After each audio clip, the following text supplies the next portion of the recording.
നമസ്കാരം. ശ്രീമദ് ഭാഗവതം മൂലം പ്രഭാഷണം ഭാഗം 19. ഓം ഗം ഗണപതയേ നമഃ. ഓം സം സരസ്വതേ സ്വാഹ. ഓം ശ്രീ ഗുരുഭ്യോ നമഃ. ഓം ശ്രീ രംഗനാഥശർമ്മണേ നമഃ. നാരായണ നാരായണ നാരായണ നാരായണ നാരായണ നാരായണ നാരായണ നാരായണ നാരായണ നാരായണ നാരായണ. ഓം ശ്രീകൃഷ്ണാർപ്പണമസ്തു. ഓം ശ്രീകൃഷ്ണായ പരബ്രഹ്മണേ നമഃ. ഓം ശ്രീകൃഷ്ണായ പരമാത്മനേ നമഃ. ഹരേ രാമ രാമ രാമ ഹരേ ഹരേ, ഹരേ കൃഷ്ണ കൃഷ്ണ കൃഷ്ണ ഹരേ ഹരേ. ശ്രീമദ് ഭാഗവതം ഇന്ന് ഭാഗവത മാഹാത്മ്യത്തിലെ 2ാമത്തെ അധ്യായമാണ് തുടങ്ങേണ്ടത്. ഇന്നലെ കഴിഞ്ഞ എപ്പിസോഡോടുകൂടി 1-ാം അധ്യായം അവസാനിപ്പിച്ചിട്ടുണ്ടായിരുന്നു. ഓം നമോ ഭഗവതേ വാസുദേവായ. ശ്രീമദ് ഭാഗവത മാഹാത്മ്യം 2-ാം അധ്യായം. നാരദ ഉവാച. ശ്ലോകം 1. വൃഥാ ഖേദയസേ ബാലേ അഹോ ചിന്താതുരാകഥം ശ്രീകൃഷ്ണചരണാം ഭോജം സ്മര ദുഃഖം ഗമിഷ്യതി. വൃഥാ ഖേദയസേ ബാലേ അഹോ ചിന്താതുരാ കഥം ശ്രീകൃഷ്ണചരണാം ഭോജം സ്മര ദുഃഖം ഗമിഷ്യതി. ഇതിനേക്കാൾ വലിയൊരു ഗ്യാരണ്ടി വേണ്ട നമുക്ക്. എന്താ? ഏതെല്ലാം തരത്തിലുള്ള ദുഃഖങ്ങളുണ്ടോ ആ ദുഃഖങ്ങളെ ഒക്കെ ചിന്തകളെ കൊണ്ട് ഭവസാഗരങ്ങളെ അതൊക്കെ ശ്രീകൃഷ്ണൻ്റെ പാതാരവിന്ദങ്ങളെ ആര് സ്മരിക്കണോ സ്മര ദുഃഖം ഗമിഷ്യതി. സ്മര ഒന്ന് ചിന്തിച്ചാൽ മതി. എന്നാ ഈശ്വരനാമം ജപിക്കുക, ഈശ്വരനെ ധ്യാനിക്കുക, ഈശ്വര പാതാരവിന്ദം തൻ്റെ ഹൃദയത്തിലാണ് എന്ന് അത് വിശ്വസിക്കുക. സ്ഥിതപ്രജ്ഞ എന്ന് പറഞ്ഞാൽ ബോധം. അതിൽ സ്ഥിരത വേണം, അതിൽ സ്ഥിതി ചെയ്യണം. അപ്പോൾ അതിന് ഒന്നും പറയാനില്ല, മലയാളം തന്നെയാണത്. 35% സംസ്കൃത വാക്കുകളാണ് മലയാളത്തിലെ. അപ്പോൾ നാരദർ പറഞ്ഞു, ഹേ ബാലേ, നീ നിഷ്പ്രയോജനമായിട്ട് ഖേദിക്കുന്നു എന്നാ. ദുഃഖിക്കുക എന്ന് പറഞ്ഞാൽ അതിനർത്ഥം നിഷ്പ്രയോജനം, ഒരു പ്രയോജനവുമില്ല. ദുഃഖിച്ചത് കൊണ്ട് ഒരാളും ഈ ലോകത്ത് നന്നായിട്ടില്ല. ആരും ദുഃഖിക്കാൻ പാടില്ല എന്നാ ഭാഗവതം പറഞ്ഞത്. അച്ഛൻ മരിച്ചു, അമ്മ മരിച്ചു, ഭാര്യ മരിച്ചു, ഭർത്താവ് മരിച്ചു, കുട്ടി മരിച്ചു, what ever may be the case, അതൊന്നും ഒരു ഇഷ്യൂ അല്ല. അവരവർ മരിക്കുന്നതിന് മുമ്പേ അവരവരും മരിക്കും. നമ്മൾ ജനിച്ചിട്ടുണ്ടെങ്കിൽ നമ്മൾ മരിക്കും എന്നുള്ളത് ഉറപ്പാണ്. എപ്പോഴാണെന്നുള്ളത് കൂടി നമുക്ക് പറയാൻ പറ്റില്ല. അപ്പോൾ എന്ത് ചെയ്യണം? സ്മര ആരേനെ? ശ്രീകൃഷ്ണ പാദാംഭോജം, ശ്രീകൃഷ്ണ ചരണാംഭോജം ഒക്കെ ഒന്ന് തന്നെ. അംബുജം എന്ന് പറഞ്ഞാൽ താമര സദൃശമായ ഭഗവത് പാദാരവിന്ദങ്ങളെ സ്മരിക്കുക. അതിന് വല്ല ചിലവുണ്ടോ? വിദ്യ ഉണ്ടായാൽ മതി. എന്ത് വിദ്യ? പരാവിദ്യ എന്ന് പറഞ്ഞാൽ എന്താ? പരമമായ വിദ്യ എന്നർത്ഥം പറയും. ഏറ്റവും ഉയർന്ന വിദ്യാഭ്യാസം ഈശ്വരനെ മറക്കാതെ കണ്ട് ഈശ്വര സ്മരണയിൽ ജീവിക്കുക എന്നുള്ളതാണ്. ദുഃഖം ഗമിഷ്യതി, ദുഃഖം പോണു. അപ്പോൾ ഹേ ബാലേ, നീ നിഷ്പ്രയോജനമായിട്ട് ഖേദിക്കുന്നു, കഷ്ടം. ഇങ്ങനെ ചിന്താതുരയാകുന്നതിൽ, ചിന്ത കൊണ്ട് ആതുരത ഉണ്ടാക്കുക, അസുഖം ഉണ്ടാവുക. ചിന്താതുരയാകുന്നതിൽ ഫലം എന്തിരിക്കുന്നു? ഞാനല്ല ചോദിക്കുന്നത്, നാരദരാ ചോദിക്കുന്നത്. നാരദരെ കൊണ്ട് വ്യാസമഹർഷി ചോദിപ്പിക്കണോ നമ്മുടെ അടുത്ത്. പക്ഷെ നമ്മൾക്ക് ആ ചോദ്യം ഇഷ്ടമല്ല. ശ്രീകൃഷ്ണ ചരണാരവിന്ദത്തെ സ്മരിക്കുക. ശ്രീകൃഷ്ണ ചരണാരവിന്ദം, താമരയാകുന്ന താമര സദൃശമായ ഭഗവത് പാദാരവിന്ദങ്ങളെ സ്മരിക്കുക. എന്നാൽ ദുഃഖം നശിക്കും. എന്താണെന്നാ പറയാം, ഉറപ്പാണ്. എന്നാൽ ദുഃഖം നശിക്കും. അത് കഴിഞ്ഞിട്ട് പറയണു 2ാമത്തെ ശ്ലോകം. വളരെ ശ്രദ്ധിക്കണം. ദ്രൗപദീ ച പരിത്രാത യേന കൗരവകശ്മലാത് പാലിതാ ഗോപസുന്ദര്യ സ കൃഷ്ണ ക്വാഭിനോഗതാം ദ്രൗപദീ ച പരിത്രാത യേന കൗരവകശ്മലാത് പാലിതാ ഗോപസുന്ദര്യ സ കൃഷ്ണ ക്വ അഭിനോഗത. എന്താ പറഞ്ഞത്? ദ്രൗപദിയുടെ പരിപാവനമായ ഭക്തി കൊണ്ട് അവളുടെ 5 ഭർത്താക്കന്മാരും ജീവിച്ചു, സുഖമായിട്ട് ജീവിച്ചു, യുദ്ധത്തിൽ ജയിച്ചു, രാജ്യം ഭരിച്ചു, മോക്ഷം നേടിയവരാ പരിത്രാത. എന്നാൽ ദ്രൗപദിക്ക് ദുഃഖം ഉണ്ടായിട്ടില്ല. ഉണ്ട്. എങ്ങനെ? കൗരവ കശ്മലാത്. കശ്മലത്വം എന്ന് പറഞ്ഞാൽ എന്താ? കശ്മലൻ എന്ന് പറഞ്ഞാൽ ചണ്ടി എന്നർത്ഥം. എന്താ ചണ്ടി എന്ന് പറഞ്ഞാൽ? ഒന്നിനും കൊള്ളില്ല. കശ്മലാത്. അപ്പോൾ അവരെ എന്ത് ചെയ്തു എന്നാണ് പറഞ്ഞത്? പാലാ ഗോപസുന്ദര്യ. ഗോപസുന്ദര്യ എന്ന് പറഞ്ഞ ശ്രീകൃഷ്ണൻ പരിരക്ഷിച്ചു. സ കൃഷ്ണ ക്വ അഭിനോഗത. അപ്പോൾ പിന്നെ നമ്മുടെ ദുഃഖത്തിന് വല്ല വിലയുണ്ടോ? ഭഗവാൻ നമ്മുടെ ഉള്ളിലിരുന്ന് നമ്മളെ നിയന്ത്രിക്കണില്ലേ? ആ നിയന്ത്രണത്തിന് വിധേയരായാൽ പോരെ. അതിനുള്ള വിദ്യയല്ലേ ഭാഗവതം. അപ്പോൾ ഇവിടെ അതിന് വാക്കാർത്ഥം പറയുന്നുണ്ട്. നമുക്കതിലേക്ക് പോവാം. ഏന യാതൊരുവനാൽ, ഏന യാതൊരുവനാൽ ദ്രൗപദി ദ്രുപദരാജ പുത്രി കൗരവകശ്മലാത് കൗരവന്മാരാൽ ചെയ്യപ്പെട്ട പാപകർമ്മത്തിൽ നിന്ന്. അതാണ് ഞാൻ ചണ്ഡി എന്ന് പറഞ്ഞത്.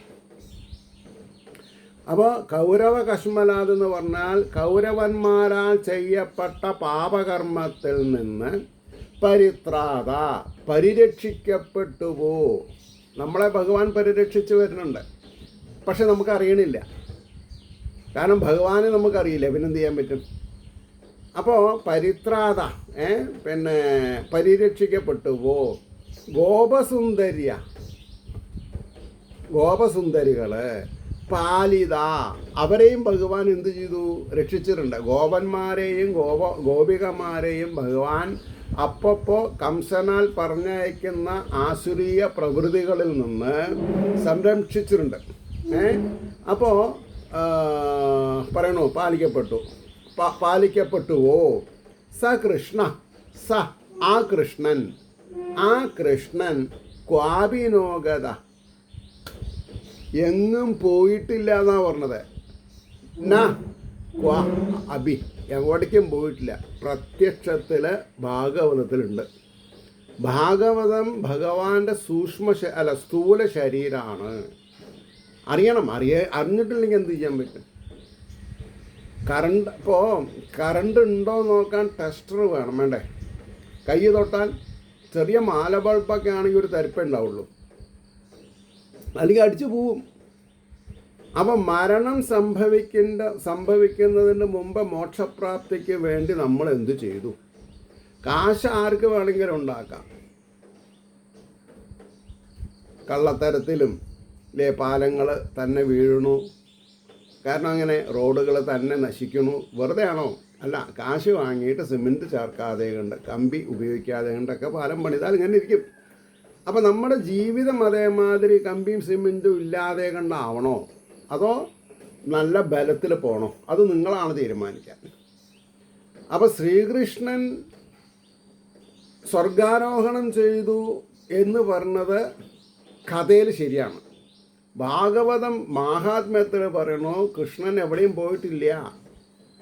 എന്താ പറഞ്ഞത്? ക്വാഭിനോഗത എങ്ങും പോയിട്ടില്ല. പ്രത്യക്ഷ കൃഷ്ണയേവഹി.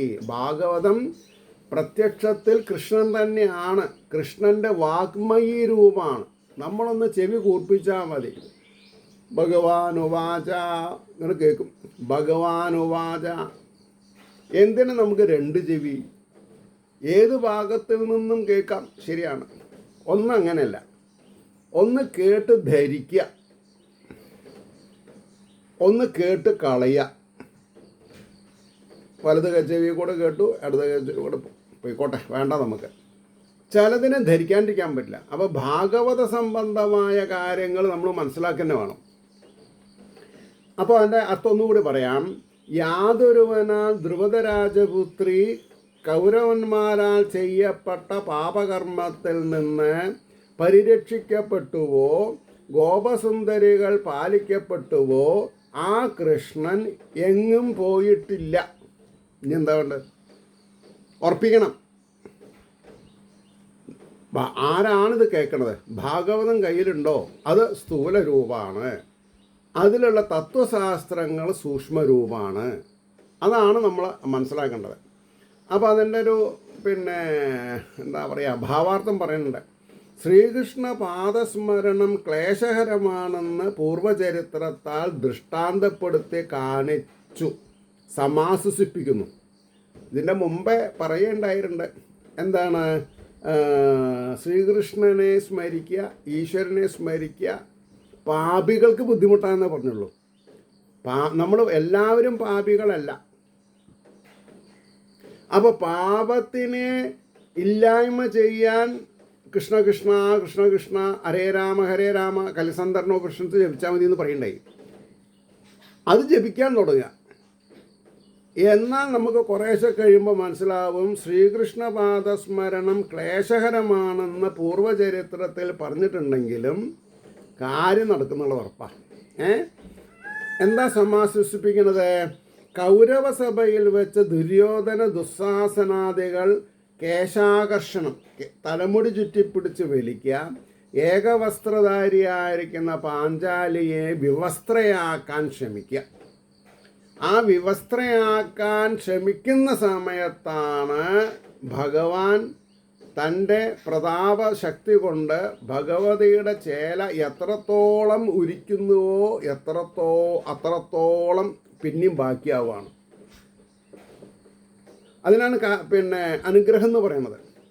നമ്മൾ നനച്ചിരിക്കാതെ കണ്ട് എല്ലാം കഴിഞ്ഞു എന്ന് പറയുമ്പോൾ ഒരു silver line in the horizon, ആകാശത്തൊരു വെള്ളിരേഖ നമ്മൾക്കായിട്ട് ഭഗവാൻ കാണിച്ച് തരാതെ ഇരിക്കില്ല. ആ വെള്ളിരേഖയാണ് ഈ ഭാഗവതം. അതിനെ സ്വർണമായിട്ട് കൺവേർട്ട് ചെയ്യേണ്ടത് നിങ്ങളാണ്. എല്ലാ ദിവസവും നിങ്ങളടുത്ത് ഈ ഭാഗവത പ്രഭാഷണം എത്തിക്കുക എന്നുള്ള നിയോഗത്തിൽ ഞാൻ എത്രത്തോളം ശ്രദ്ധ കാണിക്കുന്നുണ്ട്. ആ ശ്രദ്ധ നിങ്ങൾ ഉപയോഗിച്ചാൽ നിങ്ങൾക്ക് രക്ഷപ്പെടാം. അപ്പോൾ ഇവിടെ എന്താ പറയുന്നത്? തലമുടി ചുറ്റിപ്പിടിക്കുക, വസ്ത്രം അപഹരിക്കുക മുതലായ ദുഷ്പ്രവർത്തികളാൽ ക്ലേശിപ്പിച്ച ദ്രുപദരാജപുത്രിയായ പാഞ്ചാലിയെ യാതൊരുവൻ ശ്രീകൃഷ്ണൻ ആ ദുഃഖങ്ങളിൽ നിന്ന് രക്ഷിച്ചിട്ടുണ്ട്. ശംഖചൂടാദികളെ വധിച്ചിട്ട് ഗോപസുന്ദരികളെ, ശംഖചൂടെന്നുള്ള എക്സെട്ര പലവരും ഈ ഗോപസ്ത്രീകളെ ഉപദ്രവിക്കാൻ വന്നിട്ടുണ്ട്. അവരിൽ നിന്നൊക്കെ ഭഗവാൻ രക്ഷിച്ചിട്ടുണ്ട്. ആ ഭഗവാൻ നമ്മുടെ ഹൃദയകമലത്തിലുണ്ട് തേജസ്വിയായിട്ട് എന്ന് വിശ്വസിച്ചാൽ പോരെ. ആ ഭഗവാന്റെ ആജ്ഞയാണ് ഈ ഭാഗവതത്തിലുള്ളതൊക്കെ. എന്ത് ചെയ്യാൻ പാടില്ല. ധർമ്മം എന്ന് പറഞ്ഞാൽ എന്താ, അധർമ്മം എന്ന് പറഞ്ഞാൽ എന്താ. ചെയ്യാൻ പാടുള്ളതൊക്കെ ധർമ്മം, ചെയ്യാൻ പാടില്ലാത്തത് അധർമ്മം. അപ്പോൾ ആ ദുഃഖം രക്ഷിച്ചുവോ, ശംഖചൂടാദികളെ വധിച്ചിട്ട് ഗോപസുന്ദരികളെ യാതൊരുവൻ പരിപാലിച്ചുവോ, ആ ശ്രീകൃഷ്ണ ഭഗവാൻ എവിടെയും പോയിട്ടില്ല. സർവത്ര നിറഞ്ഞിരിക്കുന്നവനാകയാൽ ഭഗവാൻ സർവജ്ഞനാണ്, സർവവ്യാപിയാണ്, എല്ലാ സ്ഥലത്തും ഉണ്ട്. ഭഗവാന്റെ കണ്ണ് തെറ്റിക്കാൻ നമ്മളെ കൊണ്ട് പറ്റില്ല. ഞാൻ പറയാറില്ല, ചിലവർ ചോദിക്കും സ്ഥലപരിമിതികളെ കൊണ്ട് ബെഡ്റൂമിൽ കൃഷ്ണനെ വയ്ക്കാൻ പാടുമോ, ഗുരുവായൂരപ്പനെ ഫോട്ടോ വയ്ക്കാൻ പാടുമോ? ബെഡ്റൂമിൽ വയ്ക്കാണ്ട് പിന്നെ എവിടെ വയ്ക്കുക? ഉള്ള സ്ഥലത്തല്ലേ വയ്ക്കാൻ പാടുള്ളൂ. സർവജ്ഞനല്ലേ ഭഗവാൻ. സർവജ്ഞ ആ വാക്ക്, വിഷ്ണു എന്നുള്ള വാക്ക് എന്താ? സർവവ്യാപി. എന്താ പറയുക, സഹസ്രനാമം ജപിക്കുമ്പോൾ ഓരോ വാക്കിൻ്റെയും ഗഹനത മനസ്സിലാക്കണ്ടേ? ഭാഗവത ഭക്തദാസൻ എന്നുള്ള എൻ്റെ ചാനലിൽ 1000 നാമത്തിനും ഇതേപോലെ ഇപ്പം നിങ്ങൾക്ക് ക്ലാസ് എടുക്കുന്ന പോലെ വിഷ്ണു സഹസ്രനാമം മുഴുവൻ അർത്ഥം പറഞ്ഞിട്ടുണ്ട്. എന്തിനു വേണ്ടി? എനിക്ക് പഠിക്കാൻ വേണ്ടിയിട്ട്. അത് നിങ്ങൾക്ക് ഉപയോഗമാവണം. അത് ഞാൻ യൂട്യൂബിലിട്ടു എന്ന് മാത്രം. സമയമില്ല എന്ന് മാത്രം പറയരുത്. എല്ലാവർക്കും 24 മണിക്കൂറേ ഉള്ളൂ. പ്രിയോറിറ്റൈസ് ചെയ്യാൻ സാധിക്കണം. ഏതിനെയാണ് മുൻഗണന കൊടുക്കേണ്ടത് എന്ന് നമുക്ക് രക്ഷപ്പെടാൻ പറ്റും. അപ്പോൾ ഇങ്ങനെ പാഞ്ചാലിനെ എല്ലാ ദുഃഖങ്ങളിൽ നിന്നും, ഗോപസ്ത്രീകളെ എല്ലാ ദുഃഖങ്ങളിൽ നിന്നും ആ ഭഗവാൻ രക്ഷിച്ചിട്ടുണ്ട്. അതുകൊണ്ട് ഭഗവാൻ എല്ലാ സ്ഥലത്തും ഉണ്ട്. അവതാരം വായിക്കുമ്പോൾ മാത്രമല്ല, അത് അസത്തുക്കൾക്ക്, വിവരമില്ലാത്തവർക്കാണ് അതൊക്കെ. ഭഗവാൻ നമ്മൾ ജനിക്കണത് തന്നെ ഭഗവാനെ കൊണ്ടാണ്. അച്ഛൻ്റെ ബീജത്തിൽ കൂടി അമ്മയുടെ ഗർഭസ്ഥിൽ വളർന്ന് ഈ ഭൂമണ്ഡലത്തിലെത്തി എന്തൊക്കെ നമ്മൾ ചെയ്യണു, ഈ ശരീരം എപ്പോൾ പതിക്കണു, അതിൻ്റെ അർത്ഥം നമ്മുടെ ശരീരത്തിൽ നിന്ന് ഭഗവാൻ ഇറങ്ങിപ്പോയി എന്നാണ്. അപ്പോഴും ഭഗവാനുണ്ട്, എങ്ങോട്ടും പോയിട്ടില്ല, ശരീരത്തിലില്ല. അപ്പോൾ ഒരു കാര്യം പ്രത്യേകം മനസ്സിലാക്കേണ്ടത്, ഭഗവാന് പ്രകടമാവാൻ ഒരു ശരീരം വേണം. കാരണം എന്താ? അദ്ദേഹം നിരാകാരനാണ്. അദ്ദേഹത്തിനെ മുട്ടിയുരുമിയിട്ടാണ് നിങ്ങൾ ഞാനും നടക്കുന്നത്. സ്വന്തം മാതാപിതാക്കളെ ശകാരിക്കുക, അല്ലെങ്കിൽ ഭാര്യ ഭർത്താവിനെ ശകാരിക്കുക, ഭർത്താവ് ഭാര്യയെ ശകാരിക്കുക, അല്ലെങ്കിൽ എംപ്ലോയർ എംപ്ലോയീസിനെ ശകാരിക്കുക, എംപ്ലോയീസ് എംപ്ലോയറെ ശകാരിക്കുക. അതൊക്കെ ഏറ്റുവാങ്ങുന്നത് ആരാ? ഭഗവാനാണ്. കാരണം എല്ലാവരിലും ഭഗവത് ചൈതന്യം ഉണ്ട് എന്ന് വന്നാലത്തെ സ്ഥിതി നമുക്കൊന്ന് ആലോചിച്ച് നോക്കൂ. ആനന്ദം, പരമാനന്ദം, ചിന്മയാനന്ദം, സച്ചിദാനന്ദം എന്നല്ലാണ്ട് എന്താ പറയുക? നമ്മൾക്കത് ഉൾക്കൊള്ളാൻ സാധിച്ചാൽ മതി. എല്ലാം സർവത്ര ഭഗവാനാണ്. എന്തുകൊണ്ടാണ് വലിയ വലിയ ഋഷീശ്വരന്മാരുടെ പർണശാലകളിൽ ജന്മശത്രുക്കളായിട്ടുള്ള മൃഗങ്ങൾ ആനന്ദത്തോടു കൂടി മുട്ടിയുരുമി ജീവിക്കുന്നത്? കാരണം ആ അന്തരീക്ഷത്തിൽ അറിവ് കൂടിയിട്ടാണ് ഇരിക്കുന്നത്. പർണശാലയിൽ ആ ഋഷിയുടെ അറിവാണ് സർവത്ര. അപ്പോൾ ഓരോ അണുവിലും അറിവാണ്. അതാണ് ഭഗവാൻ. അപ്പോൾ അവർക്ക് ജന്മാന്തര വാസന വരുന്നില്ല. അതേമാതിരി തന്നെ ക്ഷേത്രത്തിൽ പോകുമ്പോൾ നമ്മൾക്ക് ഫീൽ ചെയ്യണം ഒരു പോസിറ്റീവ് എനർജി. എന്തോട്ടെ, അപ്പോൾ പറഞ്ഞത് ഇങ്ങനെയാണ്. ഇനി നമുക്ക് മൂന്നാമത്തെ ശ്ലോകം നോക്കുക. ത്വം തു ഭക്തേ പ്രിയാതസ്യ സതതം പ്രാണതോധിക അധിക പ്രാണതോ അധിക ത്വയാ ആഹുതസ്തു ഭഗവാൻ യാതി നീജഗൃഹേഷ്വപി. ത്വം തു ഭക്തേ പ്രിയാ തസ്യ സതതം പ്രാണതോ അധിക ത്വയാ ആഹുതസ്തു ഭഗവാൻ യാതി നീജഗൃഹേഷ്വപി. എല്ലാ സ്ഥലത്തും ഉണ്ടെന്ന് പറഞ്ഞാൽ നീചഗൃഹങ്ങളിലും, അതായത് സാമ്പത്തിക സാംസ്കാരികത ഇല്ലാത്ത വീടുകളിലും ഭഗവാനുണ്ട്. അതാണ് നമ്മൾ മനസ്സിലാക്കേണ്ടത്. അപ്പം നീചത്വം എന്ന് പറഞ്ഞിട്ടുള്ളത് നമ്മുടെ മനസ്സ് നമ്മളെ പറഞ്ഞ് പഠിപ്പിക്കുകയാണ്. മനസ്സിനോട് പറയണം. എന്ത് പറയണം? ആരും ശരീരം നീചാവാം, പക്ഷേ ശരീരത്തിൽ അന്തർഗതമായിരിക്കുന്ന ചൈതന്യം പത്തരമാറ്റ് സ്ഫുടം ചെയ്തുള്ള തങ്കാണ്. അതാണ് അതിൻ്റെ പ്രഭ. അപ്പോൾ പറയണു, ഹേ ഭക്തേ. ഇവിടെ എന്താണെന്ന് പറയുക, വാക്കാർത്ഥം പറഞ്ഞിട്ടില്ല, സാമാന്യ അർത്ഥമാണ് പറഞ്ഞിട്ടുള്ളത്. ഹേ ഭക്തേ, നീയാകട്ടെ ആ ശ്രീകൃഷ്ണ ഭഗവാന് സ്വപ്രാണനേക്കാൾ പ്രിയയാകുന്നു. ആര്? ഒരു സ്ത്രീയുടെ പേരിലാണല്ലോ ഇപ്പോൾ കഥ നടക്കുന്നത്. ഭക്തി എന്ന സ്ത്രീ. അതാണ് നമ്മൾ മനസ്സിലാക്കേണ്ടത്. എനിക്കും നിങ്ങൾക്കും ഭക്തി ഉണ്ടെങ്കിൽ ഭഗവാന്റെ പ്രാണനേക്കാൾ ഇഷ്ടം ഭക്തന്മാരെയാണ് എന്ന സംഹിത, ആ ഒരു അനുശാസനം നമ്മൾ മനസ്സിൽ നിന്ന് വിടരുത്. ഞാൻ ഭക്തനാണ്, ഞാൻ ഭക്തയാണ്.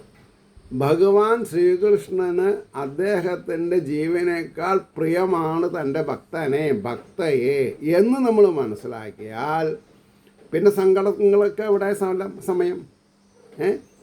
അപ്പോൾ നീയാകട്ടെ ആ ശ്രീകൃഷ്ണ ഭഗവാന് സ്വപ്രാണനേക്കാൾ പ്രിയയാകുന്നു. നിന്നാൽ ആഹ്വാനം ചെയ്യപ്പെട്ടവനായിട്ടാണ് ആ ഭഗവാൻ നീചഗൃഹങ്ങളിൽ കൂടെ പ്രവേശിച്ചിരിക്കുന്നു. നിന്നാൽ ആഹ്വാനം ചെയ്യപ്പെട്ട് എന്ന് പറഞ്ഞാൽ നീ എന്താ ഭക്തി എന്താ പറഞ്ഞത്? ഭക്തിക്ക് ഉച്ചനീചത്വങ്ങളില്ല. ഭക്തി മീൻസ് ഭക്തി. ഭക്തി ഫോർ ദി സേക്ക് ഓഫ് ഭക്തി. അപ്പോൾ നോക്കൂ, ഇപ്പം നമ്മൾ സൗകര്യങ്ങളില്ലാത്ത വീട്, ദാരിദ്ര്യമുള്ളൊരു വീട് എന്ന് പറയുമ്പോൾ അതിൽ വസിക്കുന്നവർക്ക് ആത്മാവില്ലേ? ആ ആത്മാവും നമ്മുടെ ആത്മാവും വ്യത്യാസം ഇല്ല എന്ന് പഠിച്ചു കഴിഞ്ഞാൽ അതല്ലേ സത്യം, അതല്ലേ സത്യം. അപ്പോൾ ഈ ശരീരത്തിൻ്റെ പോരായ്മകൾ അങ്ങനെ നോക്കുമ്പോൾ നമ്മുടെ കുട്ടികൾ മലമൂത്രത്തിൽ കിടക്കുമ്പോൾ നമ്മളവരെ വൃത്തിയാക്കി സൂക്ഷിക്കണില്ലേ? അതേപോലെ തന്നെയല്ലേ പ്രായമാകുമ്പോൾ അച്ഛനമ്മ അറിയാതെ കണ്ട് ബെഡിൽ മൂത്രം ഒഴിച്ചു അല്ലെങ്കിൽ മലമൂത്ര വിസർജനം ചെയ്തു, അവരെ പരിരക്ഷിക്കേണ്ട ഉത്തരവാദിത്തം നമ്മുടെ അല്ലേ? നമ്മൾ അവരുടെ ബെഡ് അത്ര വെറ്റ് ചെയ്തിട്ടുണ്ട്. നമ്മളെപ്പോഴെങ്കിലും അതിനെപ്പറ്റി ശ്രദ്ധിച്ചിട്ടുണ്ടോ? അമ്മയോടും അച്ഛനോടും കടുപ്പമായി സംസാരിക്കുമ്പോൾ അവരുടെ ദാക്ഷിണ്യത്തിലല്ലേ നമ്മൾ വളർന്നിട്ടുള്ളത്? ഇനി അനാഥാലയങ്ങൾ വളർന്നവരായിക്കോട്ടെ, അവരെ പരിരക്ഷിക്കുന്നത് ആരാ? ഭഗവാൻ ഹൃദയത്തിലുള്ളത് കൊണ്ടല്ലേ കാശിനാണെങ്കിലും വൃദ്ധാലയങ്ങൾ, അനാഥാലയങ്ങൾ നടത്തണത്, കാശിന് വേണ്ടിയിട്ടാണെങ്കിലും. അപ്പോൾ ആ കശ്മലത്വം ഉണ്ടെങ്കിലും ആ കശ്മലന്മാരിൽ എന്തുണ്ട്? ഈശ്വര ചൈതന്യമുണ്ട്. അപ്പോൾ നമ്മൾ എപ്പോഴും പോസിറ്റീവ് സൈഡ് മാത്രം നോക്കിയാൽ മതി. അതുകൊണ്ടാണ് പറഞ്ഞത്, നന്നാൽ ആഹ്വാനം ചെയ്യപ്പെട്ടവനായിട്ട് ആ ഭഗവാൻ നീചഗ്രഹങ്ങളിൽ കൂടെ പ്രവേശിച്ചിരിക്കുന്നു. ധർമ്മവ്യാധൻ, ഒരു ഉദാഹരണം പറയാണ്. ശബരി, വിതുരൻ മുതലായവരുടെ ഭക്തിക്ക് അധീനനായ ഭഗവാൻ അവരുടെ ഗൃഹങ്ങളിൽ പ്രവേശിച്ചിരിക്കുന്നുവെന്ന് സാരം. ഇല്ലേ? രാമായണത്തിലെ ശബരി ഭക്തി മൂത്ത് കാട്ടിൽ നിന്ന് കിട്ടിയിട്ടുള്ള പഴങ്ങൾ ഭഗവാന് നിവേദിക്കുക, കഴിക്കൂ എന്ന് പറയാം. അതരേ നിവേദ്യം. അപ്പം അത് മധുരം ഉണ്ടോ ഇല്ലേ? എൻ്റെ ഭഗവാന് ചമർപ്പ് ഉള്ളത് കൊടുക്കില്ല ഞാൻ. അതുകൊണ്ട് ശബരി ഓരോ പഴം കടിച്ച് നോക്കും, തർക്കടില്ല. ഇതാ ഭഗവാൻ അത് വാങ്ങി കഴിച്ചു. പക്ഷേ ഇന്നത്തെ മോഡേൺ സ്ത്രീകൾ, ഭർത്താവ് ആദ്യത്തെ ദിവസം ഇല്ലേ പാല് ഒന്ന് കുടിച്ചു എന്ന് വരും. പിന്നെ ഒക്കെ ചിലപ്പോൾ ഹൈജീനിക് പോയിൻ്റ് ഓഫ് വ്യൂ അല്ലേ, അങ്ങനെയാണ് ചിലവർ. Hygienic point of view. What is it hygiene? ഹൈജീനിൽ ഇരുന്നവർ മരിക്കണില്ലേ? അല്ല, ഹൈജീൻ ശ്രദ്ധിച്ചിട്ടും ആൾക്കാർ മരിക്കണില്ലേ? അപ്പോൾ ഇതൊക്കെ ഒരു ടാബു, അതിനൊന്നും അർത്ഥമില്ല. അപ്പോൾ ഭർത്താവ് കഴിച്ചു, ഇച്ചൽ കഴിച്ചു, അതുകൊണ്ടും കാര്യം ഒക്കെ എല്ലാം പ്രധാനം എന്താ? ടു വാട്ട് എക്സ്റ്റെൻറ്റ് ഭക്തി ഈസ് ദ, ഭക്തി എത്രത്തോളം ഉണ്ട് അതാണ്. സമവായം, ഭേദഭാവന ഇല്ലാതെയിരിക്കുക. ഭക്തിയോഗം എന്ന് പറഞ്ഞാൽ ഭക്തനും ഭക്തിയും ഭഗവാനും ഒന്നാവുക എന്നാണ്. അതാണ് യോഗം, ഭക്തിയോഗം. ഭക്തിയാകുന്ന കയറാൽ കട്ടപ്പെട്ടത്. എന്നാലോ ആശാപാശ വിമോഹിത, പ്രഭാഷണത്തിൽ പറയും, ആശ കൊണ്ടും പാശ കൊണ്ടും കെട്ടിയിടരുത്, രക്ഷപ്പെടുത്തണം. അതുകൊണ്ടാണ് ഭാര്യ ഭർത്താവിനെ സമാശ്വസിപ്പിക്കണം, ഭർത്താവ് ഭാര്യയെ സമാശ്വസിപ്പിക്കണം. എന്താ സമാശ്വസിപ്പിക്കേണ്ടത്? നമ്മളിൽ ആരാണ് ആദ്യം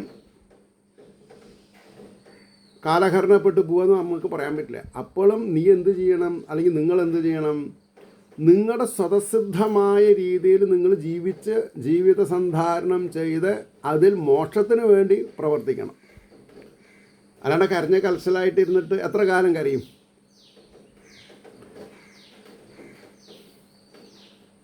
അപ്പോൾ ഇത് ഒരു സീരിയസ് സബ്ജക്റ്റാണ്. ഇതിൻ്റെ ബേസ് മനസ്സിലാക്കി കഴിഞ്ഞാൽ there is nothing to be get afraid. ഭയപ്പെടേണ്ട ഒരു ചുക്കൂല്ല ഇതിൽ. അതുകൊണ്ടാണ് പറഞ്ഞത് ശബരി, വിതുരരൊക്കെ വിതുരനീതി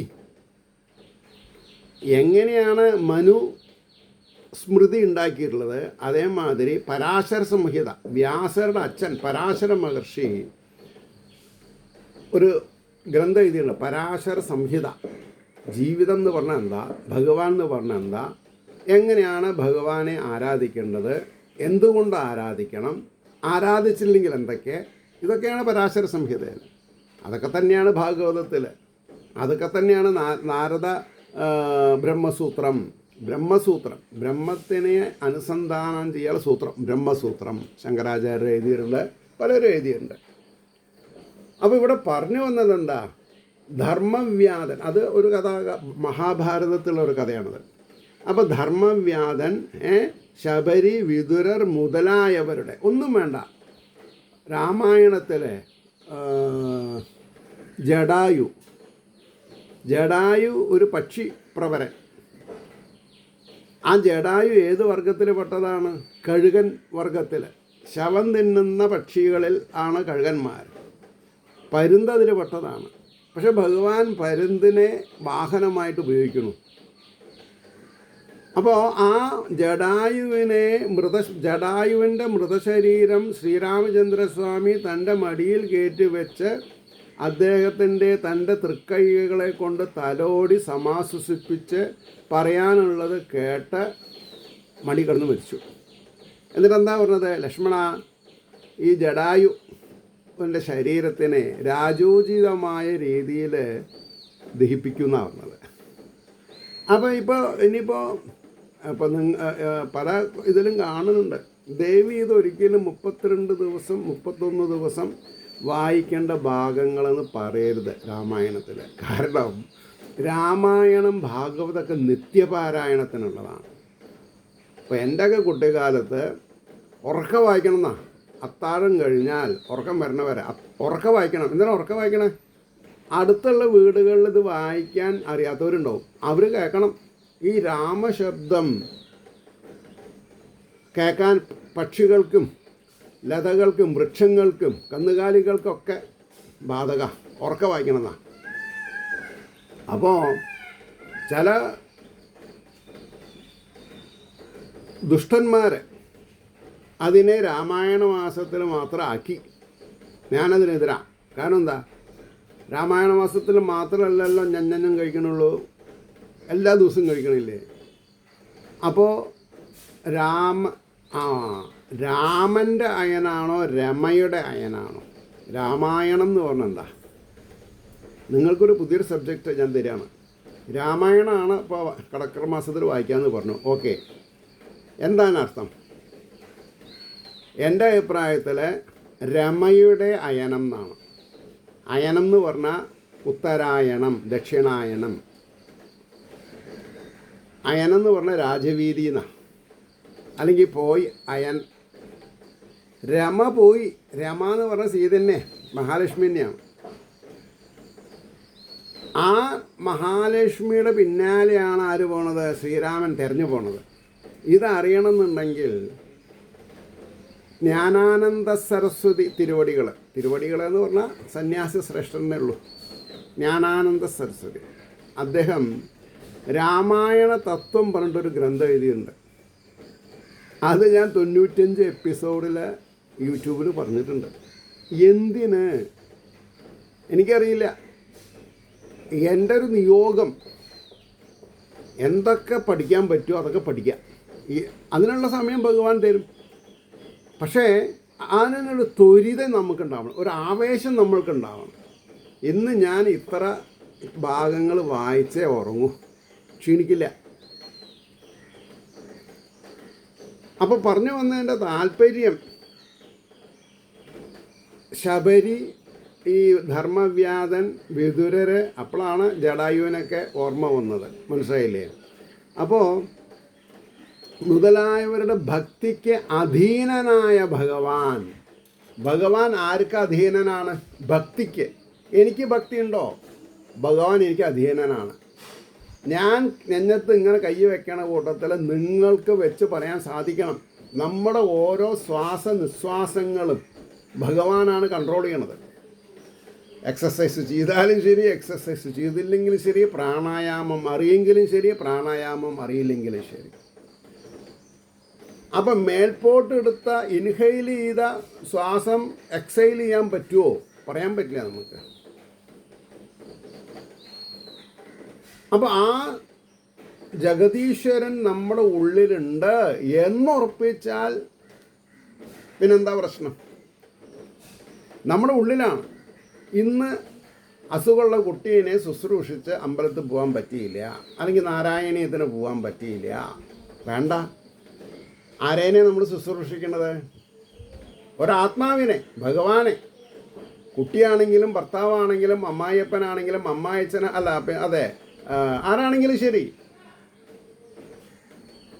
അപ്പോൾ നമ്മുടെ സ്വഭാവത്തിൻ്റെ രൂപീകരണമാണ് നമ്മൾക്ക് ശാന്തിയും സമാധാനം തരിക. ശാന്തിയും സമാധാനവും നമ്മുടെ സ്വഭാവം. നമ്മൾ എന്താ എൻ്റെ ഭാവം ഇങ്ങനെ, നീ എന്ത് ഭാവിച്ചിട്ടാ എന്നൊക്കെ നമ്മൾ ചോദിക്കണില്ലേ? അതിനൊക്കെ വലിയ അർത്ഥമുണ്ട്. അപ്പം ഈശ്വരനെ ഭാവിച്ചും കൊണ്ട്, ഈശ്വരനെ സ്മരിച്ചുകൊണ്ട്, ഈശ്വരീയതയാകുന്ന പന്ഥാവിൽ കൂടെ ഈശ്വരീയതയാകുന്ന കർമ്മങ്ങൾ ചെയ്തു വന്നാൽ ഈശ്വരൻ നമ്മൾക്ക് അധീനനാണ്.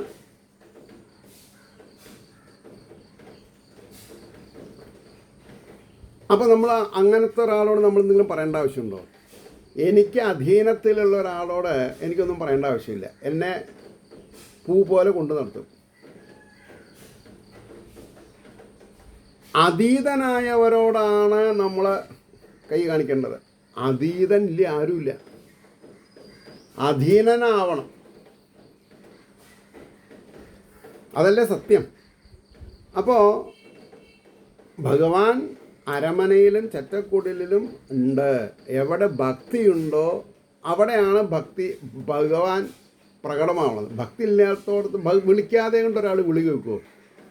അപ്പോൾ നമ്മൾ കാമുകൻ കാമുകനെ വിളിക്കുകയാണെങ്കിലും താല്പര്യം ഉണ്ടെങ്കിലല്ലേ വിളിക്കുള്ളൂ. അപ്പം നമ്മൾക്കൊരു താല്പര്യം വേണം. അതിനാണ് ഭഗവാന് ദീനബന്ധോ എന്നൊരു വാക്കുണ്ട്. ദീനം എന്താ? ദീനെന്ന് പറഞ്ഞാൽ തലയ്ക്ക് സുഖമില്ലാണ്ട് അതങ്ങനെയല്ല. എന്തെങ്കിലും സ്വന്തമാക്കാനുള്ള ത്വരിത. അതിലേറ്റവും വിശേഷം ഈശ്വരീയതയാണ്. To be kind to all. എല്ലാ ജീവജാലങ്ങളോടും മര്യാദാമസൃണമായിട്ടുള്ള ഒരു ജീവിത സന്ധാരണം നടത്താൻ പറ്റിയാൽ അതിനേക്കാൾ ശ്രേഷ്ഠമായിട്ടുള്ള ഒരവസ്ഥയില്ല. അപ്പോൾ കഴിഞ്ഞു പോയ കാര്യങ്ങളൊക്കെ പറ്റി ആലോചിച്ച് ചിരിക്കാൻ പറ്റും. ഉന്മാദം വരും നമ്മൾക്ക്. ആ ഉന്മാദമാണ് ഹിസ്റ്റീരിയ എന്ന് പറയും ഇല്ലേ? Football hysteria, cricket hysteria, Bhagavatam hysteria. നാലാമത്തെ ശ്ലോകം എന്താ പറഞ്ഞത്? സത്യാദിത്രിയുഗേ ബോധവൈരാഗ്യോ മുക്തിദായകോ കലൗ തു കേവലം ഭക്തിർ ബ്രഹ്മസായുജ്യകാരിണി. സത്യാദിത്രിയുഗേ ബോധവൈരാഗ്യോ മുക്തിദായകോ കലൗ തു കേവലം ഭക്തിർ ബ്രഹ്മസായുജ്യകാരിണി. വളരെ സ്പഷ്ടമായിട്ട് പറഞ്ഞു. ബ്രഹ്മസായുജ്യം വേണോ? ബ്രഹ്മസാമീപ്യം വേണോ? ലോകവാസിയാവണോ? സായുജ്യ, സാമീപ്യ, സാലോക്യ, സാരൂപ്യം പറയുന്നുണ്ട്. ബ്രഹ്മത്തിൻ്റെ രൂപം എന്താ? ഒന്നുമില്ല, നിരാകാരനാണ്. ആ നിരാകാരത്വത്തിൽ നമുക്ക് എവിടെ വേണമെങ്കിലും എത്തിക്കൂടെ? നമ്മുടെ മനസ്സ് ഇപ്പോൾ ഒരു പ്രസവത്തിന് പോയ ഭാര്യ, അങ്ങനെ പറയാം, ഭർത്താവ് വീട്ടിലാണ്.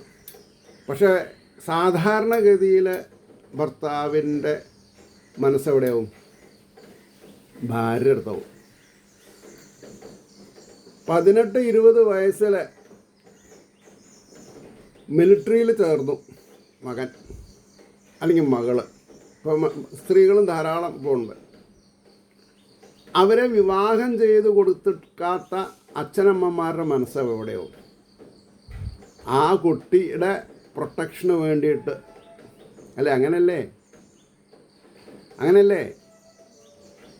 അപ്പോൾ എൻ്റെ മനസ്സ് നിങ്ങളുടെ ഒപ്പം ഉണ്ടാവും എന്ന് ഞാൻ പറഞ്ഞാൽ എൻ്റെ അനുഗ്രഹം നിങ്ങളുടെ ഒപ്പം ഉണ്ടാവും. നിങ്ങളുടെ മനസ്സ് എൻ്റെ ഒപ്പം വേണം എന്ന് പറഞ്ഞാൽ നിങ്ങളുടെ സ്നേഹവും ആദരവും എനിക്ക് വേണം, അത്രേ ഉള്ളൂ. അപ്പം അത് കൊടുക്കണ ആ ഏജൻ്റാണ് ആരെ? മനസ്സ്. ആ മനസ്സിനെ ഭഗവത് പാദാരവിന്ദത്തിൽ വെച്ച് ഉറപ്പിക്കുക. പിന്നെന്താ വേണ്ടത്? അപ്പോൾ ഇവിടെ എന്താ പറഞ്ഞത്? കൃതയുഗം, ത്രേതായുഗം, ദ്വാപരയുഗം എന്ന 3 യുഗങ്ങളിൽ ശ്രദ്ധിക്കണം, ജ്ഞാനവും വൈരാഗ്യവും മുക്തിപ്രദങ്ങളാകുന്നു. ജ്ഞാനവും വൈരാഗ്യവും അവിടെ ഒന്നും പറഞ്ഞിട്ടില്ല, ഭക്തി എന്ന് പറഞ്ഞിട്ടില്ല. ജ്ഞാനവും വൈരാഗ്യവും. എന്നാൽ കലിയിലാകട്ടെ ഭക്തി ഒന്ന് തന്നെ ബ്രഹ്മസായുജ്യത്തെ നൽകുന്നു. കലികാലത്ത് ജ്ഞാനവൈരാഗ്യങ്ങളില്ലെങ്കിലും സംശുദ്ധമായ ഭക്തി ഉണ്ടായാൽ മതി. അടിയുറച്ച വിശ്വാസം എന്നാണ് പറയാം. ഈ വിശ്വാസം എന്ന് പറഞ്ഞാൽ എന്താ? ഞാൻ മനസ്സിലാക്കിയത് വിശ്വത്തിന് ആശ്വാസമാകുന്നത് എന്നാണ് ഞാൻ മനസ്സിലാക്കിയിട്ടുള്ളത്. അത് ശരിയാണോ തെറ്റാണോ, അതിന് നിരുത്തമുണ്ടോ എന്നും എനിക്കറിയില്ല. ലോകർക്ക് ഗുണപ്രദമാകുന്ന കാര്യങ്ങൾ ചെയ്യുക, അതാണ് ഭക്തി. വിശ്വത്തിന് ആശ്വാസം. ആ ശ്വാസം നിലനിർത്തണം എന്നർത്ഥം. ശ്വാസം ഇല്ലെങ്കിൽ നമുക്ക് നിലനിൽപ്പുണ്ടോ? ഇല്ല. അപ്പോൾ വിശ്വത്തിൻ്റെ ശ്വാസം നിലനിർത്തണം എന്ന് പറഞ്ഞാൽ എന്താ അർത്ഥം പറയാം? എല്ലാവർക്കും ബി ഹാപ്പി ആൾവേസ്. അപ്പോൾ നമ്മൾ ഗുഡ് മോർണിംഗ്, ഗുഡ് നൈറ്റ് എന്ന് പറയുന്നുണ്ട്. അതുകൂടെ ഞാൻ വളരെ സ്വാതന്ത്ര്യമുള്ളവർക്ക് എന്താ എഴുതുക? ടേക്ക് കെയർ, സൂക്ഷിച്ചിരിക്കുക, God bless, be happy always. Be happy always, എപ്പോഴും സന്തോഷമായിരിക്കും, ആനന്ദമായിട്ടിരിക്കും.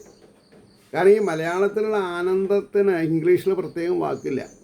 ഹാപ്പിയാണ്. കള്ളു കുടിച്ചാലും ഹാപ്പി, ചൂത് കളിച്ചാലും ഹാപ്പി, കുതിരപ്പന്തയത്തിൽ പോയി തോറ്റാലും ഹാപ്പി. അങ്ങനെയാണ്. അപ്പോൾ എന്താ ഇവിടെ പറഞ്ഞത്?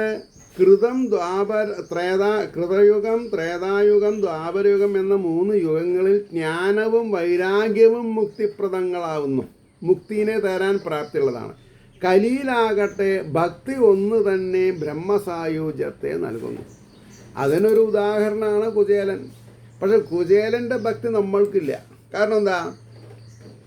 കുചേലൻ ശ്രീകൃഷ്ണ പരമാത്മാവിനെ മാത്രം ധ്യാനിച്ചുകൊണ്ടിരിക്കുകയാണ്. നമ്മളോ രാമായണം, ശ്രീരാമനെ ആലോചിക്കുന്നത് രാമായണ മാസത്തിൽ മാത്രമേ ഉള്ളൂ. പിന്നെ ശ്രീരാമൻ എങ്ങനെയാണ് നമ്മളെ ബ്ലസ് ചെയ്യുക? സദാസേവ്യ. ഭാഗവതമാണെങ്കിലും രാമായണമാണെങ്കിലും അതിലുള്ള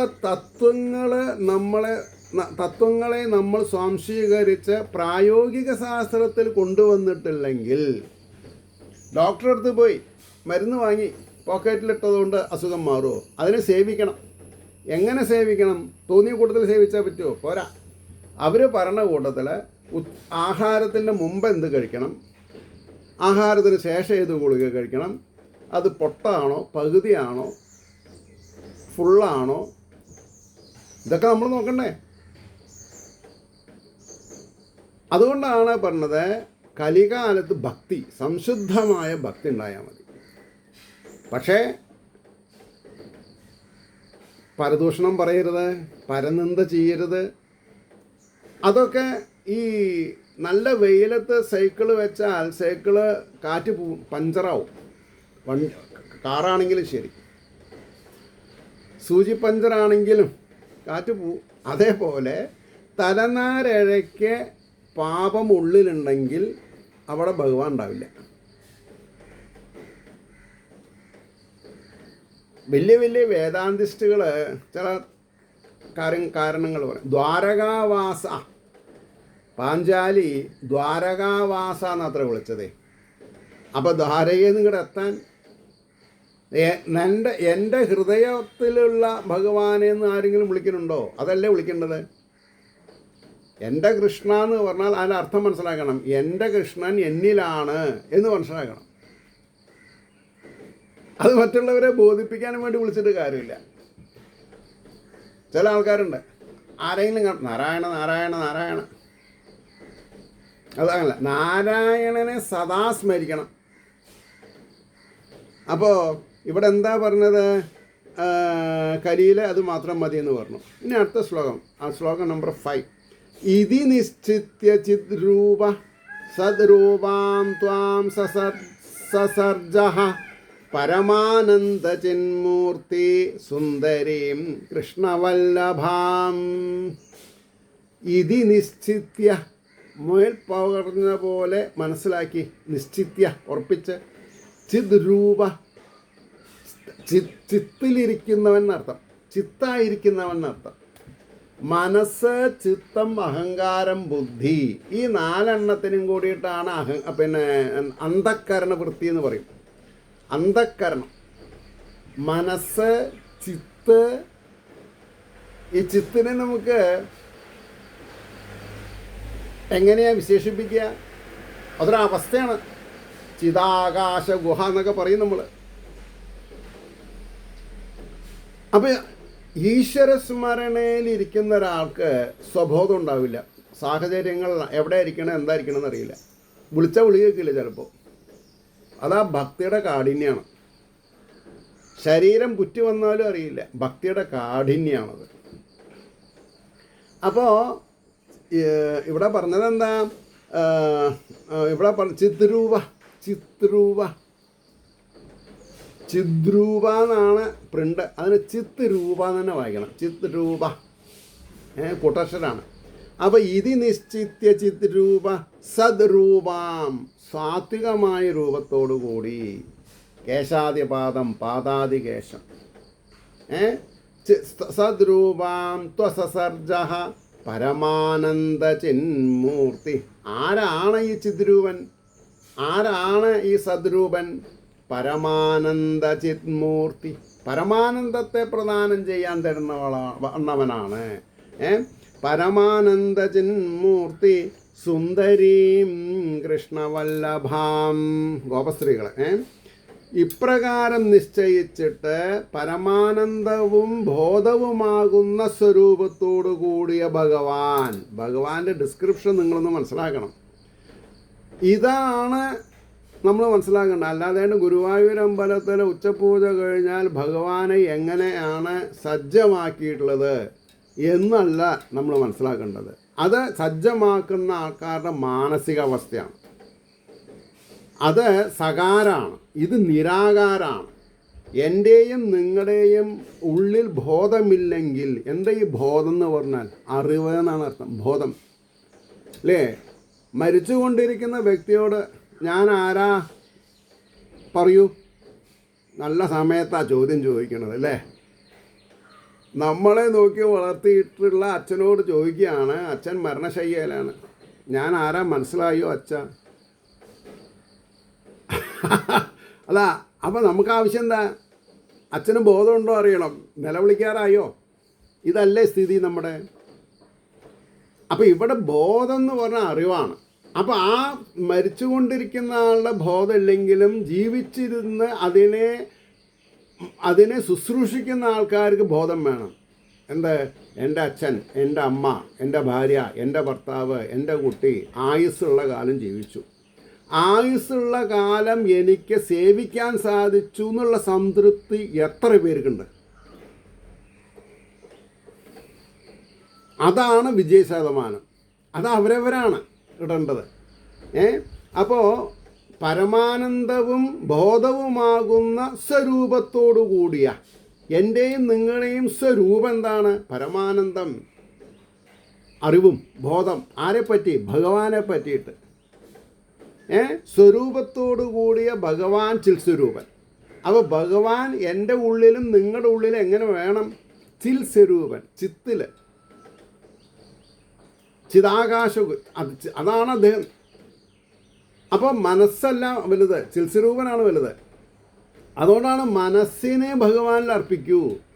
കാരണം മനസ്സാണ് കുരങ്ങനെ പോലെ ചാടണത്. ആ ചാട്ടം നിന്നാൽ നമുക്ക് രക്ഷയുണ്ട്. മനസ്സിൻ്റെ ചാട്ടം നിന്നാൽ സ്ഥിതപ്രജ്ഞ എന്നുള്ള അർത്ഥം. അപ്പോൾ ഭഗവാൻ ചിൽസ്വരൂപൻ, ഭഗവാന്റെ സ്വരൂപത്തിന് സദൃശമായ സ്വരൂപത്തോടു കൂടിയ സുന്ദരിയായ നെന്നെ, ആരേനെ? ഭക്തിനെ. ഭക്തി ഭഗവാൻ തന്നെയാണ്. ഭഗവാനോടുള്ള ഭക്തി ഇല്ലാത്തത് ചോദിച്ചു വാങ്ങരുത്. ഇല്ലാത്തത് ഉണ്ടാക്കാൻ നമ്മൾ കൗശലത്തോടു കൂടി അധ്വാനിക്കണം. അധ്വാനിക്കാതെ കണ്ട് ലോട്ടറി ടിക്കറ്റ് എടുത്ത് അടിക്കണം എന്ന് വിചാരിക്കാൻ പറ്റുമോ? പറ്റില്ല. കൊടുത്തിട്ടുണ്ടോ? ആർക്കെങ്കിലും ഭാഗ്യം കൊടുത്തിട്ടുണ്ടോ? എന്നാൽ ഭാഗ്യക്കുറി കിട്ടും. ഭാഗ്യക്കുറി കിട്ടുക എങ്ങനെയാണ്? ഭാഗ്യം നമ്മൾക്ക് ഗീവ് ആൻഡ് ടേക്ക് എന്നാണ്. Give respect, take respect. ബഹുമാനിക്കുക. Go on respecting others. മറ്റുള്ളവരെ സ്നേഹിച്ചുകൊണ്ട് തന്നെ പരിചയമില്ലാത്തവരോട് എങ്ങനെ ചിരിക്കുക? അതൊരു തന്നെ. ഒന്ന് പുഞ്ചിരിച്ചുകൊണ്ട് ആരും നമ്മുടെ ചാരിത്രമൊന്നും, സ്ത്രീയുടെ ചാരിത്രം പുരുഷൻ്റെ ചാരിത്രമൊന്നും പോവില്ല. ചാരിത്രം എന്നുള്ളത് ചരിത്രം, എൻ്റെ ചരിത്രം, ഞാൻ സ്ത്രീയാണെന്നുള്ള ബോധത്തിൽ ചിരിച്ചാൽ മതി, ഞാൻ പുരുഷനാണെന്നുള്ള ബോധത്തിൽ ചിരിച്ചാൽ മതി. ഒരു സ്ത്രീയുടെയും ഒരു പുരുഷൻ്റെയും ആത്മാവിന് പുരുഷൻ എന്നാണ് പറഞ്ഞത്. അപ്പോൾ ഒരു പുരുഷൻ ഒരു സ്ത്രീനെ നോക്കി ചിരിക്കുമ്പോൾ ആ ചിരിക്കുന്ന ആള് ആ ബ്രഹ്മാണ് ആ സ്ത്രീയിലുള്ളത്, ബ്രഹ്മസ്വരൂപിണിയാണ് എന്നുള്ളൊരു ധാരണ വേണം. അല്ലാതെ കണ്ട് അവളുടെ ആകാരം, ശാരീരിക ഭംഗി നോക്കിയിട്ടല്ല നമ്മൾ ചിരിക്കേണ്ടത്. അപ്പോൾ നമ്മൾ അനുകരിച്ച് വരുന്ന പല കാര്യങ്ങളും പോരായ്മ ഉള്ളതുണ്ട്. ആ പോരായ്മകളെ നമുക്ക് മാറ്റാൻ സാധിക്കണം.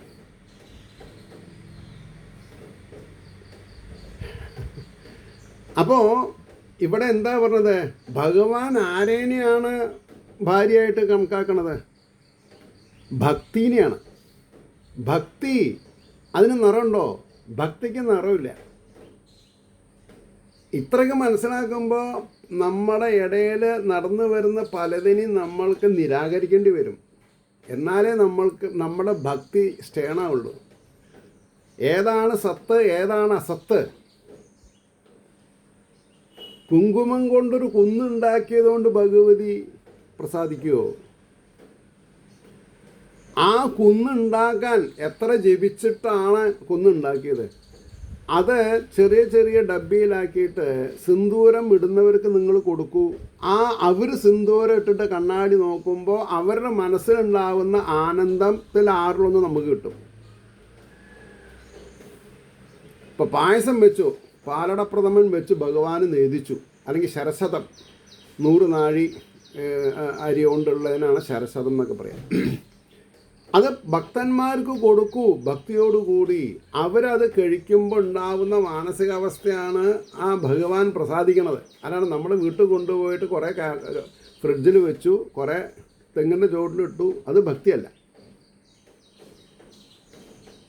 അപ്പോൾ ഇവിടെ ഭഗവാന്റെ സ്വരൂപത്തിന് സദൃശമായ എന്ന് പറഞ്ഞാൽ അതന്നെയാണ്. അതുകൊണ്ടാണ് ഭഗവാൻ പറഞ്ഞത് പ്രഹ്ലാദ ചരിത്രത്തിൽ ദേവന്മാരും ഋഷീശ്വരന്മാരും ഭഗവാനോട് പോയി പറയാണ്, ഈ രാക്ഷസനെ കൊണ്ട് രക്ഷയില്ല. അപ്പോൾ പറഞ്ഞു, അവൻ ചെയ്ത പുണ്യം കഴിയാറായാലേ എനിക്ക് അയാളെ കൊല്ലാൻ പറ്റുള്ളൂ എന്നാണ്. അതുകൊണ്ട് നിങ്ങൾ വേവലാതിപ്പെടാതെ ഇരിക്കും, നിങ്ങൾ സ്വന്തം സ്ഥാനത്ത് പോയി ഇരിക്കൂ.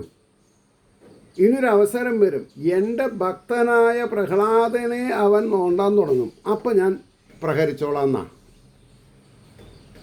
അപ്പോൾ ഭഗവാൻ എന്താ ആവശ്യം? തൻ്റെ ഭക്തൻ്റെ പ്രൊട്ടക്ഷൻ. എന്നാൽ ദേവന്മാരും ഋഷീശ്വരന്മാരും ഭക്തരല്ലേ? അല്ല, അവർക്ക് കാപ്പട്യമുണ്ട്, ബാലഹൃദയത്തിൽ കാപ്പട്യമില്ല. അപ്പോൾ അസുരവർഗത്തിൽ ജന്മമെടുത്തിട്ടും നാരായണ എന്ന 4 അക്ഷരത്തിൻ്റെ മാഹാത്മ്യം മനസ്സിലാക്കിയിട്ടുള്ള ആളാണ് ആരെ? പ്രഹ്ലാദൻ. അപ്പോൾ വെറുതെ നമ്മൾ കഥ വായിച്ചിട്ട് എന്താ കാര്യം? അറിയേണ്ടത് അറിയണം. അപ്പോൾ ശ്രീകൃഷ്ണ വല്ലഭയായിട്ട് സൃഷ്ടിച്ചു എന്നാണ്. ശ്രീകൃഷ്ണ വല്ലഭ. ഭാഗവതത്തിൽ പല കഥകളുണ്ട്. ഭഗവാന് അല്ലേ 16,008 ഭാര്യമാരെന്നാണ് പറഞ്ഞത്.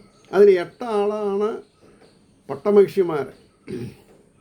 അതിൽ തന്നെ 8 ആൾ 8 സ്വഭാവമുള്ളവരാണ്. അപ്പോൾ അതിൽ രുക്മിണി എന്ന് പറഞ്ഞിട്ടുണ്ടെങ്കിൽ ഭക്തിയുടെ സ്വരൂപയാണ്. എന്നാൽ സത്യഭാമ എന്ന് പറഞ്ഞിട്ടുണ്ടെങ്കിൽ ലൗകികമായ അഭിവൃദ്ധിയുടെ രൂപമാണ്. ചിലവർ ചോദിക്കും, എൻ്റെ ഭാര്യ രുക്മിണിയാണോ സത്യഭാമയാണോ ചോദിക്കും. ഇപ്പോഴല്ല, ഇപ്പം അത് ചോദിക്കാൻ കഴിവുള്ളവരുമില്ല, ചോദ്യത്തിന് ഉത്തരം കൊടുക്കാൻ കഴിവുള്ളവരുമില്ല. അത് ബുദ്ധിപരമായിട്ട്. അപ്പോൾ ഒരു ദിവസം ഈ നമ്മളെപ്പോലെയുള്ള അല്പബുദ്ധികൾക്ക് അറിയാൻ വേണ്ടി ആർക്കാണ് കൂടുതൽ ഭക്തി എന്ന് നിർണ്ണയിക്കാൻ ഒരു അവസരം ഉണ്ടായി എന്നാണ് പറഞ്ഞത്. അപ്പോൾ സത്യഭാമ തൻ്റെ വീട്ടിൽ നിന്ന് കിട്ടിയിട്ടുള്ള എല്ലാ ആഭൂഷണങ്ങളും കൊണ്ടുവന്നൊരു ത്ലാസിൽ വെച്ചു എന്നാണ്. രുക്മിണി ദേവി കൈകാല് കഴുകി മുഖം കഴുകി ഭക്തി പുരസ്സരം ഒരു തുളസി എടുത്തിട്ട് മറ്റേ ഭാഗത്തും വെച്ചു എന്നാണ്. അപ്പോൾ താണത് തുളസി വെച്ച കാരണം എന്താ? ആ തുളസിയുടെ കനം കൊണ്ടല്ല, ഭക്തിയുടെ കനാണ്. മറ്റത് അഹങ്കാരമാണ്. സത്യഭാമയുടെ ക്യാരക്ടർ അഹങ്കാരമാണ്. ഇതൊക്കെ അറിഞ്ഞിട്ട് നമ്മളാണ് ചോദിക്കുന്നത്, എൻ്റെ ഭാര്യ എൻ്റെ ഭാര്യ രുക്മിണിയാണോ സത്യഭാമയാണോ? എന്താ ചെയ്യുക, ഒക്കെ തലവിധി എന്നേ പറയാൻ പറ്റുള്ളൂ. രുക്മിണിയാണെന്നും പറയാൻ പറ്റില്ല, സത്യഭാമയാണെന്നും പറയാൻ പറ്റില്ല. ആ അവസ്ഥ. അപ്പം ഇതൊക്കെ വായിച്ച് പഠിക്കുമ്പോൾ നമ്മൾക്ക് ഒരു തിട്ടൂരം എന്ന് പറഞ്ഞാൽ എന്താ? ഈ ഒസ്യത്തൊക്കെ എഴുതുന്നതിനാണ് തിട്ടൂരം എന്ന് പറയാം. നമ്മളൊരു തിട്ടൂരം ഉണ്ടാക്കണം. എന്താ? ഞാൻ രുക്മിണിയായിട്ടേ ഇരിക്കുള്ളൂ, ഞാൻ ഭക്തിയായിട്ടേ ഇരിക്കുള്ളൂ. അപ്പോൾ ഇത് വായിച്ചാൽ ഗുണമില്ല എന്ന് നിങ്ങൾക്ക് തോന്നുകയാണെങ്കിൽ നിങ്ങൾ കേൾക്കണ്ട, എനിക്കത്രേ പറയുള്ളൂ. ഈ പറയണത് നിങ്ങൾക്ക് ഉപകാരപ്രദമാവുന്നുണ്ടെങ്കിൽ നിങ്ങൾ ഈ ചിത്രൂപം ഒക്കെ മനസ്സിലാക്കി ജീവിക്കുമ്പോൾ അതിൽ ആറിലൊന്ന് എനിക്ക് കിട്ടും. എങ്ങനെ? ബ്ലെസ്സിങ് ആയിട്ട്. അതാണ് ഈ വണ്ടി ഓടണത്. എങ്ങനെ? എൻ്റെ ജീവിതമാകുന്ന വണ്ടി ഓടണത് കാശിലല്ല, ഭക്തിയുടെ പ്രമാണത്തിലാണ്. ഇതാണ് പറയാനുള്ളത്. അപ്പോൾ ഇവിടെ പറഞ്ഞു, ഇപ്രകാരം നിശ്ചയിച്ചിട്ട് പരമാനന്ദവും ബോധവുമാകുന്ന സ്വരൂപത്തോടു കൂടിയ ഭഗവാൻ ചിൽസ്വരൂപൻ, അവരവരുടെ ചിൽസ്വരൂപൻ. അപ്പോൾ നമ്മൾ ഗുരുവായൂർ അമ്പലത്തിൽ പോയാലും ഏത് ക്ഷേത്രത്തിൽ പോയാലും കാണേണ്ടത് ചിൽസ്വരൂപിനെയാണ് കാണേണ്ടത്. ഭഗവതി ചിൽസ്വരൂപിയാണ്. പക്ഷേ ഓരോ ക്യാരക്ടറിനും ഉത്തമം, മധ്യമം, അധമം, അത് നമ്മൾ മനസ്സിലാക്കണം. ഈ ഉണ്ണിഭ്രാന്തൻ്റെ കഥ, അദ്ദേഹം ശ്മശാനത്തിലാണ് കഞ്ഞി വെച്ച് കുടിച്ചേരുന്നതെന്നാണ് പറഞ്ഞത്. അപ്പോൾ അവിടെ ഭദ്രകാളി വന്ന് നൃത്തമാടും. അപ്പോൾ പറഞ്ഞു, താമ്പ്രന്ന് പോടോ, എനിക്ക് നൃത്താടേണ്ട സമയമാണ് പറഞ്ഞു. ഒരു കാര്യം ചെയ്യുക, വേറും ചതകൾ എരിയനുണ്ടല്ലോ, അവിടെ പോയിക്കോളൂ. ഞാൻ ആരാന്ന് അറിയോ ചോദിച്ചു ഭദ്രകാളി. ഓ അറിയും. എന്നാലേ ഒരു പരീക്ഷ നടത്താം, എൻ്റെ ആയുസ് ഒരു ദിവസം കൂട്ടിത്തരുമോ? അത് പറ്റില്ല. കുറയ്ക്കാൻ പറ്റുമോ? അതും പറ്റില്ല. പിന്നെ എന്താ പറ്റുക? ഒരു കാര്യം ചെയ്യാം, ഞാൻ നിന്ദിക്കണില്ല, എൻ്റെ ഒരു കാലിലൊരു മന്തുണ്ട്, അത് മറ്റേ കാലിലേക്ക് വെച്ചിട്ട് പോവുകയോ ചോദിച്ചു. ഓ അതാക്കാം. ഇതിൽ നിന്ന് എന്താ മനസ്സിലാക്കണത്? ഈ കഥയിൽ നിന്ന് ഭദ്രകാളീനെ ഉപാസിക്കേണ്ടതല്ല പറഞ്ഞത്. ഭദ്രകാളിക്ക് മോക്ഷം തരാനുള്ള അധികാരമില്ല. അതിനാരാ? ഭഗവാൻ വിഷ്ണു. കാരണം അദ്ദേഹം സാത്വിക മൂർത്തിയാണ്. ഇതൊക്കെയാണ് നമ്മൾ മനസ്സിലാക്കിയിട്ട് ജീവിക്കണം. നമ്മൾ ജീവിക്കണം. ഈ പറയുന്ന കാര്യങ്ങളൊക്കെ ജീവിതത്തിൽ പകർത്തുമ്പോഴാണ് ഭക്തി ഉണ്ടാവുന്നത്. ആ ഭക്തി ഉണ്ടാവുമ്പോൾ ഭഗവാൻ നമ്മുടെ അധീനത്തിലിരിക്കും. അതിനുവേണ്ടി പ്രയത്നിക്കുക. അപ്പോൾ ചുരുക്കി പറഞ്ഞപ്പോൾ എന്തായി? 5-ാമത്തെ ശ്ലോകം അർത്ഥം പറഞ്ഞു. അപ്പോൾ ഭഗവാന്റെ സ്വരൂപത്തിന് സദൃശമായ സ്വരൂപത്തോടു കൂടിയ സുന്ദരിയായ തന്നെ ഭക്തിയെ ശ്രീകൃഷ്ണ വല്ലഭയായിട്ട് സൃഷ്ടിച്ചു. ഭക്തി, ജ്ഞാന, വൈരാഗ്യം എന്ന് പറയും. എന്നാലും ഭക്തി ചിത്രൂപയാണ് എന്നൊക്കെ മനസ്സിലായാൽ മതി. അടുത്ത ഭാഗം 6-ാമത്തെ ശ്ലോകം മുതൽക്ക് നാളെ നോക്കാം. ഏവർക്കും ശ്രീഹരിയുടെ അനുഗ്രഹാശിസ്സുകൾ നിർലോഭമുണ്ടാവട്ടെ എന്ന് പ്രാർത്ഥിച്ചുകൊണ്ട് വാക്കുകൾ ചുരുക്കുന്നു. നമസ്കാരം. നാളെ കാണാം.